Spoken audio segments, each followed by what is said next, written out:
La mort d'un parent ou un divorce ébranle fortement les familles. La fondation Astram leur offre un soutien dans ces moments difficiles. Selon la directrice, le divorce ou le deuil ne sont pas des maladies. Pour éviter les traitements lourds, mieux vaut soutenir les familles durant ces crises. Cette philosophie a séduit Ashoka, une association internationale qui distingue les entrepreneurs sociaux innovants. Maureen Boutin-Mercier. Ouais. T'as dessiné la famille aussi?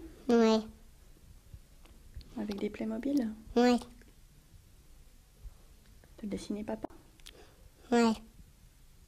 Il y a 1 an et demi, ces 2 petits garçons ont perdu leur papa. Pour passer ce cap difficile, cette famille s'est tournée vers Astram, une fondation lausannoise spécialisée dans l'encadrement des personnes qui vivent des traumatismes comme le deuil ou le divorce. La famille y a trouvé un précieux réconfort. C'est quelque chose qui est tellement particulier qu'on ne peut pas vraiment comprendre tant qu'on n'a pas vécu.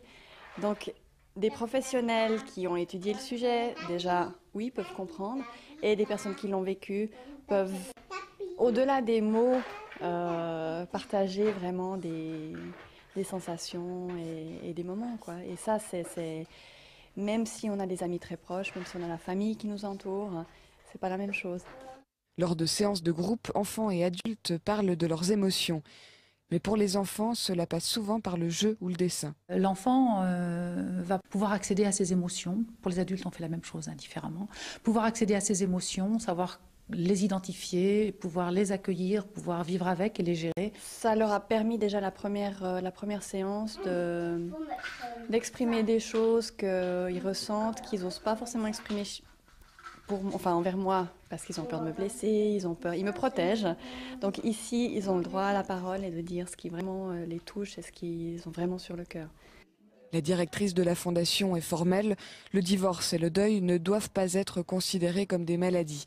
Selon elle, soutenir les familles au bon moment permet d'éviter de lourds traitements.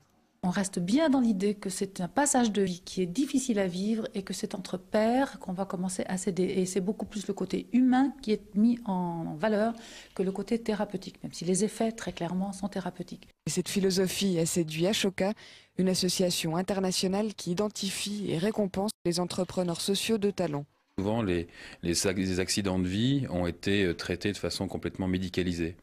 Or, aujourd'hui, elle est en train de faire la démonstration qu'avec une approche radicalement différente, qui ne stigmatise pas finalement ces problèmes de rupture, ces traumatismes, on est capable d'avoir un impact et une résolution de ces problèmes qui est beaucoup plus importante que les voies médicales classiques. La directrice d'Astram recevra près de 200 000 francs, de quoi lui permettre d'agrandir sa fondation.